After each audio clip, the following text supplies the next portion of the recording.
Hello students, welcome to the class. Students, हम कर रहे हैं ray optics and optical instruments, जो कि यूनिट नंबर 6 है 10+2 फिजिक्स का। लास्ट अपने टॉपिक में बेटा हमने डिस्कस किया मिरर फॉर्मूला और मिरर इक्वेशन। ठीक है, हमने मिरर फॉर्मूला और मिरर इक्वेशन डिराइव की, जो कि हमारे पास 1/u + 1/v = 1/f के बराबर आती है। ठीक है, यहां से हमने बेटा लीनियर मैग्निफिकेशन फाइंड आउट की, जो कि किसके बराबर है, m = I/O के बराबर है, या इसको हम -v/u भी लिख लेते हैं।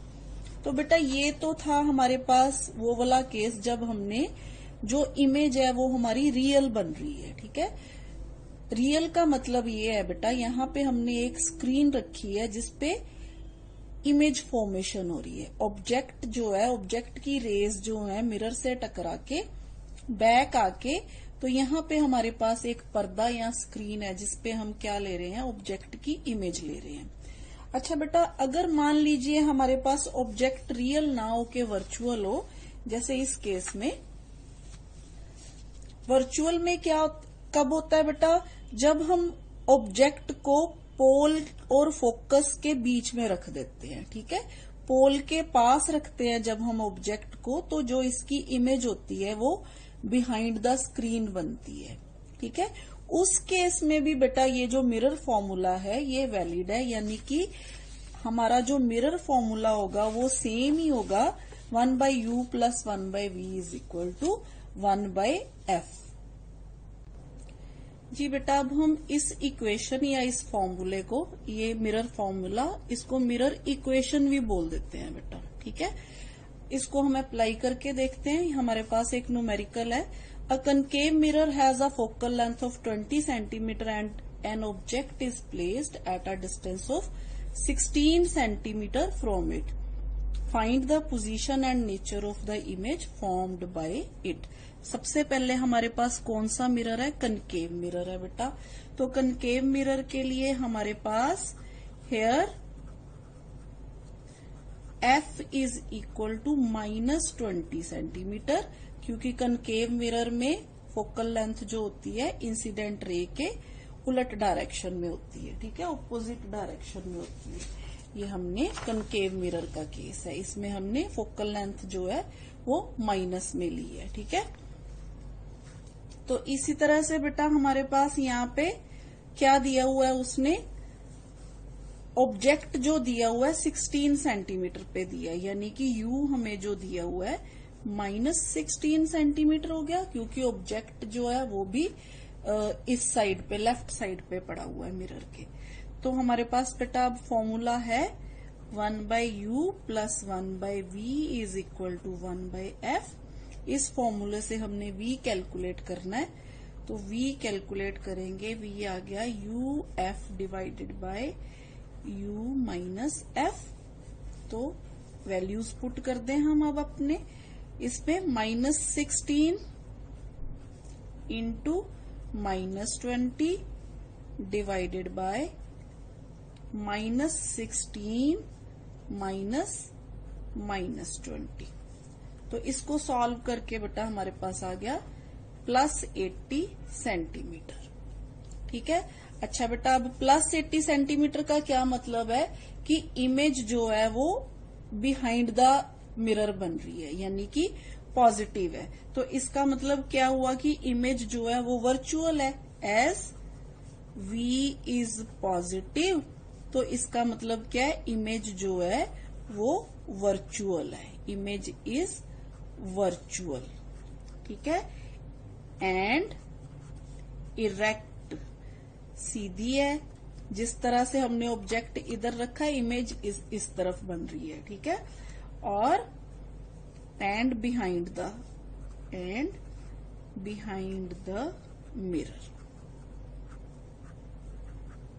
ठीक है, यानी कि अब हमारे पास ये वाला केस हो गया बेटा, ये ऑब्जेक्ट रखा है हमने और इसकी इमेज पीछे जाके बनी है। तो यहाँ पे देखिए हमारे पास v = पॉजिटिव है। ठीक है, क्योंकि इंसिडेंट रे की डायरेक्शन में हम पोल से ए की तरफ जा रहे हैं, पी ए डैश है जो वो इंसिडेंट रे की डायरेक्शन में।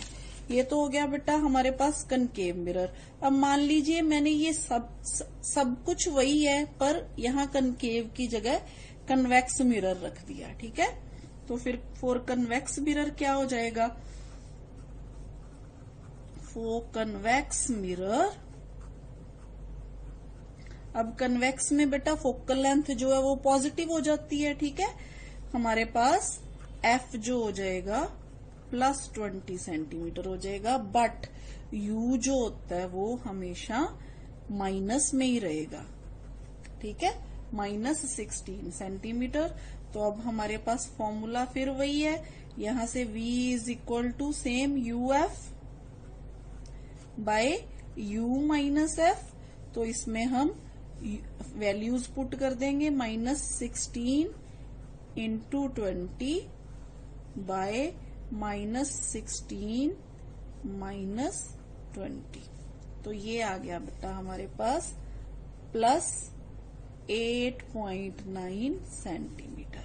तो इसका मतलब क्या हुआ बेटा, इस केस में भी हमारे पास V पॉजिटिव है, तो इमेज जो है वो वर्चुअल होगी, इरेक्ट होगी और बिहाइंड द मिरर होगी।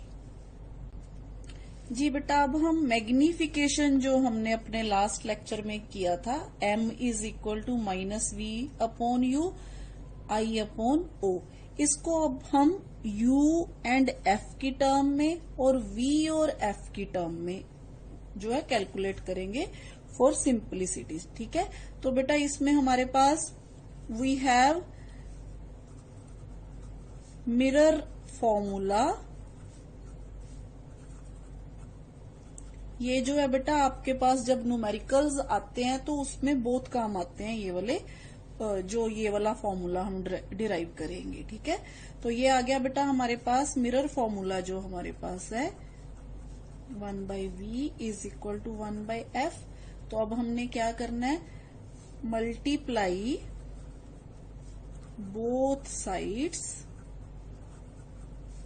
बाय U, ठीक है। अगर हम दोनों तरफ U से मल्टीप्लाई करेंगे तो ये आ गया U/U प्लस U/V = U/F, ठीक है। तो यहाँ पे हमारे पास क्या आ गया बेटा, 1 आ गया, 1। तो अब हम क्या करते हैं बेटा, U/F को इधर ले आते हैं, -U/F, और इसको हम उधर ले जाते हैं, -U/V। इसको ऐसे लिखने का रीजन क्या है बेटा, क्योंकि हमारे पास लीनियर मैग्निफिकेशन है जो -V/U की टर्म में है, तो इसलिए हमने U/V की टर्म को अलग कर लिया, ठीक है। तो ये हमारे पास सॉल्व करके आ गया बेटा, इसको सॉल्व कर लीजिए। F - U/F = -U/V। अब -U/V को हम क्या कर देंगे, रिवर्स कर देंगे, रेसिप्रोकल ले लेंगे इसका। तो ये आ गया -V/U = F/F-U, ठीक है। ये रकम क्या होगी, उलट होगी। तो ये हमारे पास किसके बराबर होता है बेटा, M के बराबर, और अगेन ये किसके बराबर होता है, I/O के बराबर, ठीक है। तो ये बेटा हमारे पास पूरा रिलेशन आ गया इन terms of focal length and distance of the object. Same इसी तरह से बेटा हम इसको इन टर्म्स ऑफ मैग्निफिकेशन है जो magnification in terms of V and F भी कर सकते हैं, V एंड F, ठीक है। उसके लिए बेटा हमें क्या करना पड़ेगा, अगेन हमारे पास सेम ये वाला फॉर्मूला है, ठीक है। तो हमारे पास है बेटा 1/U + 1/V = 1/F। इस केस में हम क्या करेंगे, multiplying both sides by V। तो यहाँ पे V से मल्टीप्लाई कर देंगे। अगर हम V से मल्टीप्लाई करेंगे बेटा तो हमारे पास यहाँ पे आ गया V, यहाँ पे V और यहाँ पे V। तो यहाँ से हमारे पास आ गया बेटा V/U +1 is equal to v by F. ठीक है, अब हमें क्या चाहिए, -v बाई यू चाहिए ना, तो हम क्या करेंगे, इसको दूसरी तरफ ले जाएंगे तो ये -v बाई यू हो जाएगा, इसको इधर ले आएंगे। ठीक है, तो हमारे पास रिलेशन आ गया 1 - v by F is equal to -v by U, which is again equal to f minus v by F. ठीक है, is equal to -v by U is equal to m is equal to i by o। तो ये बेटा equation हमारे पास आ गई 4 इन terms of f and v। तो बेटा मेरे पास अगर मैं इन terms of f of v लिखूं तो यहाँ पे मेरे पास ये आ जाता है f minus v by f। ठीक है, ये देखिए ये सारी इक्वेशंस हैं जो वो स्मॉल m के लिए यानी कि मैग्निफिकेशन फाइंड आउट करने के लिए। तो अब इसके बेस पे भी हम एक एग्जांपल देख लेते हैं। जी बेटा देखिए, numerical a concave mirror has a focal length of 10 centimetre. यहाँ पे भी हमारे पास क्या है, कनकेव मिरर है, and a 5 centimetre long object. यहाँ पे जो ऑब्जेक्ट है उसकी हाइट दी हुई है बेटा, is placed at a distance of 15 centimetre from it, find the magnification produced. तो बेटा हेयर हमारे पास क्या क्या दिया हुआ है, देखिए जरा ध्यान से। फोकल लेंथ दी हुई है कनकेव मिरर की, तो again f is equal to -10 centimetre. ठीक है, अब यहाँ पे हमारे पास क्या दिया हुआ है, एक तो 5 सेंटीमीटर लॉन्ग ऑब्जेक्ट दिया हुआ है, यानी कि हमें यहाँ पे O दिया हुआ है, O is equal to 5 centimetre. ठीक है, और क्या दिया हुआ है हमें यहाँ पे 15 सेंटीमीटर U दिया हुआ है, -15 सेंटीमीटर। ठीक है, तो सबसे पहले बेटा देखिए अब हमारे पास F एंड U दिया हुआ है। अभी अभी हमने फॉर्मूला किया in terms of F and U, वो फॉर्मूला हम यहाँ पे लगाएंगे, which is M is equal to F by F minus U। ठीक है, in terms of focal length and distance of the object. तो सिंपल हो गया ना ये हमारा न्यूमेरिकल। यहाँ पे हमारे पास 10 सेंटीमीटर है। ठीक है, तो यहाँ पे भी -10 -15, तो ये आ गया बेटा हमारे पास -2। इसका मतलब क्या हुआ कि मैग्निफिकेशन जो है वो डबल है, यानी कि मैग्निफिकेशन डबल है, पर इमेज जो हो रही है उसकी अब हम देखते हैं साइज ऑफ इमेज, देखते हैं क्या होगा साइज ऑफ इमेज। हाँ जी बेटा, अब साइज ऑफ इमेज क्या होता है हमारे पास, m is equal to I upon O होता है। ठीक है, तो यहाँ से i किसके बराबर हो जाएगा, m इंटू ओ के बराबर। तो साइज ऑफ इमेज क्या आ गया बेटा फिर हमारे पास, i is equal to 5 into -2। ठीक है, which is equal to -10 centimetre.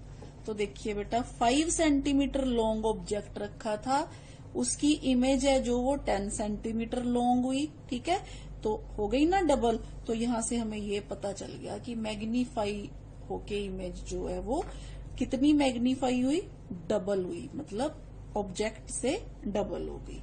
तो इमेज माइनस में है, इसलिए हम क्या कहेंगे, रियल है, रियल एंड इन्वर्टेड। इन्वर्टेड क्यों कहेंगे, क्योंकि हमारे पास साइज ऑफ द इमेज जो वो क्या आ रहा है हमारे पास माइनस में आ रहा है।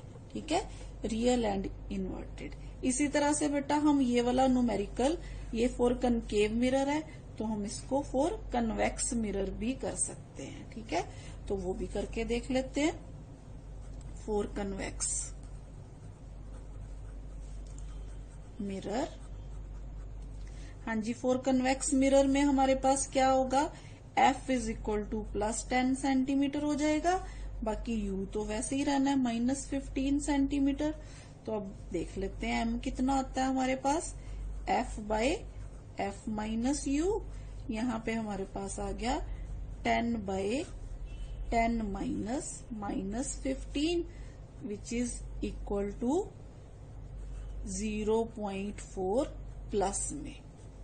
ठीक है, इसका मतलब क्या हुआ कि जब हमने कन्वेक्स मिरर लिया तो हमारे पास जो इमेज का साइज है वो छोटा हो गया। मतलब इमेज पहले हमें बड़ी दिखाई दे रही थी, इसमें हमें इमेज छोटी दिखाई दी। ठीक है, तो अब हमारे पास इमेज भी देख लेते हैं, आई देख लेते हैं किसके बराबर आ जाएगा, 5 इंटू 0.4 2 सेंटीमीटर। यानी कि जो ऑब्जेक्ट 5 सेंटीमीटर का था उसकी इमेज हमें कितनी मिली, 2 सेंटीमीटर की मिली। तो ये है बेटा हम कैसे अप्लाई करते हैं इस फॉर्मूला को न्यूमेरिकल करने के लिए। जी बेटा, अब थोड़ा सा ब्रीफ में देख लेते हैं हम इमेज फॉर्मेशन के बारे में।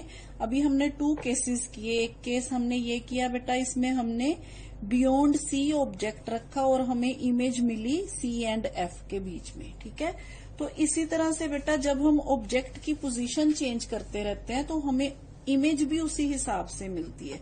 अब मान लीजिए ये ऑब्जेक्ट है, मैं यहाँ पे सी पे रख देती हूँ। ठीक है, जब मैं ऑब्जेक्ट सी पे रखती हूँ ना बेटा, तो जब आप सेम ऐसे ही रे डायग्राम्स जब आप बनाओगे सेम रूल्स के साथ, तो आपको जो इमेज मिलेगी वो भी कहाँ पे मिलेगी, सी पे ही मिलेगी, इन्वर्टेड मिलेगी। ठीक है, तो ये हो गया हमारे पास एक केस। एक केस हमने किया कि जब पोल और फोकल लेंथ के बीच में होता है यहाँ पे ऑब्जेक्ट, तो हमें वर्चुअल इमेज मिलती है। ठीक है, वो भी हमने अभी केस डिस्कस किया। इसके अलावा बेटा अगर ऑब्जेक्ट जो है फोकल लेंथ पे पड़ा हो, यानी कि यहाँ पे पड़ा हो, तो जो इमेज होती है बेटा वो इन्फिनिटी पे बनती है। यानी कि इमेज जो होती है वो बहुत दूर बनती है, हमें दिखाई नहीं देती। ठीक है, और इसके उलट अगर मान लो कोई ऑब्जेक्ट इन्फिनिटी पे पड़ा हुआ है तो सारी की सारी रेज क्या आएंगी, पैरेलल आएंगी और कहाँ पे आके बनेंगी, एफ पे आके बनेगी। ठीक है, एफ पे आके मीट करेंगी। तो हम क्या कहते हैं, जब यू इन्फिनिटी पे होता है तो इमेज जो वो होती है वो कहाँ बनती है, फोकस पे बनती है। ठीक है, पर जो साइज होता है वो इमेज का क्या हो जाता है, पॉइंट ऑब्जेक्ट हो जाता है। ये थोड़ी बेटा इसलिए। जी बेटा, एक और टर्म है जो स्फेरिकल मिरर से रिलेटेड है, वो है बेटा स्फेरिकल एबरेशन। क्या होता है, ये होता है बेटा the inability of a spherical mirror of large aperture to bring all the rays of wide beam of light falling on it to focus at a single point. यानी कि सारी की सारी रेज हैं जो वो पैरेलल बीम ऑफ लाइट है जो वो एक ही फोकस पे फोकस नहीं होती, मतलब एक ही सिंगल पॉइंट पे फोकस ना होके वो अलग अलग पॉइंट्स पे क्या होती है, मीट करती हैं। जैसे ये हमारे पास लार्ज अपर्चर का कनकेव मिरर है, इसमें ये जो साइड वाली रेज होती हैं जिनको हम मार्जिनल रेज बोल देते हैं, ये क्या कर रही हैं बेटा, ये फोकस से पहले ही आके यहाँ पे फोकस हो रही है। यानी कि ये पोल के नजदीक फोकस हो रही है, near to the pole focus हो रही है। तो ऐसी प्रॉब्लम को हम क्या कहते हैं बेटा, स्फेरिकल एब्रेशन कहते हैं। इस प्रॉब्लम की वजह से जो इमेज होती है मिरर में वो ब्लर्ड आती है, इमेज क्लियर नहीं आती। तो इसको दूर कैसे किया जाए, इसको दूर करने का तरीका है बेटा पैराबोलिक मिरर्स यूज करके। सबसे पहले हम क्या करते हैं, पैराबोलिक मिरर यूज करते हैं। वो क्या होता है, जैसे ये यहां से ओपन है तो पैराबोलिक मिरर क्या होता है, यहां से बेंड हो जाता है। तो जो रेज यहाँ पे फोकस होती हैं वो फिर एक ही पॉइंट पे जाके फोकस होती हैं। इसके अलावा बेटा small aperture, using small aperture, हम ऐसे मिरर यूज करके जिनका अपर्चर क्या हो, स्मॉल हो। और एक और मेथड होता है बेटा इसको दूर करने का, वो है यूजिंग स्टॉपर्स। स्टॉपर्स क्या करते हैं, ये जो बाहर वाली रेज होती है ना, इसको क्या करते हैं, कट कर देते हैं। मार्जिनल रेज को क्या कर देते हैं, ये वहां से कट ऑफ कर देते हैं। तो जो बाकी की रेज होती हैं वो एक ही पॉइंट पे आके फोकस होती हैं। ठीक है, तो ये था बेटा रिफ्लेक्टिंग मिरर की जो उसमें ड्रॉबैक होता है। अब बेटा हम पढ़ते हैं यूजेस मिरर्स के। ठीक है, तो यूजेस में बेटा हमारे पास कनकेव मिरर कहाँ यूज होता है। Concave mirror as a reflector in search lights, headlights of motor vehicles. आप मोटर व्हीकल्स की जो हेडलाइट्स है उन्हें ध्यान से देखिएगा, वहां पे कनकेव मिरर्स यूज हो रहे होते हैं। ठीक है, कनकेव मिरर्स लगे होते हैं। इसके अलावा बेटा जो डॉक्टर्स होते हैं, आईज वगैरह जो हमारा चेकअप करते हैं, उनके पास ऑफ्थाल्मोस्कोप में ये यूज होते हैं। ठीक है, और इसके अलावा शेविंग मिरर में यूज होते हैं। शेविंग मिरर में क्या करते हैं, ये जो या डेंटिस्ट जो होते हैं वो भी यही वाले मिरर यूज करते हैं। ये मिरर कब काम आते हैं, जब बेटा जो ऑब्जेक्ट होता है वो पोल और फोकस के बीच में, यानी कि पोल के नजदीक रखा जाता है। तो इस ऑब्जेक्ट की लार्ज इमेज, जो बड़ी इमेज है, वो वर्चुअल इमेज है, वो फॉर्म होती है बिहाइंड द मिरर। तो इसीलिए ये वाले जो शेविंग मिरर्स में ये वाला प्रिंसिपल यूज होता है। इसी तरह डेंटिस्ट भी यही वाला प्रिंसिपल है जो वो यूज करते हैं। इसके अलावा आ गया बेटा कन्वेक्स मिरर्स। कन्वेक्स मिरर कहाँ यूज होते हैं। Number 1, rear view mirrors in automobiles. जो साइड वाले मिरर्स होते हैं आपने देखा होगा, जिसमें जो पीछे वाले व्हीकल्स आ रहे होते हैं उनकी ज्यादा जो कवरेज होती है इसमें, क्योंकि वो थोड़े छोटा साइज करके इसको दिखाते हैं, तो ये वाला मिरर यूज होता है। उसके बाद बेटा safety view mirrors at dangerous corners and sharp turns of the roads.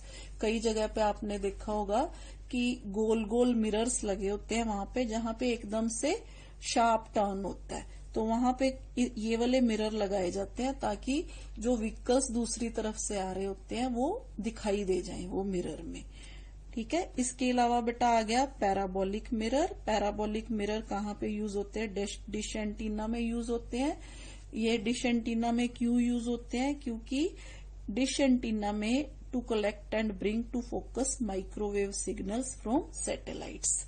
ठीक है, इसके अलावा बेटा एस्ट्रोनॉमिकल टेलीस्कोप जो होते हैं उसमें भी ये यूज होते हैं, क्योंकि एस्ट्रोनॉमिकल टेलीस्कोप जो होते हैं उनमें लार्ज एपर्चर्स के जो ये मिरर है वो यूज होते हैं। ठीक है, तो ये तो थे बेटा यूजेस हमारे कनकेव, कन्वेक्स और पैराबोलिक जो मिरर हैं। It was all about reflection of light. अब हम अपने नेक्स्ट लेक्चर में पढ़ेंगे refraction of light. Thank you बेटा।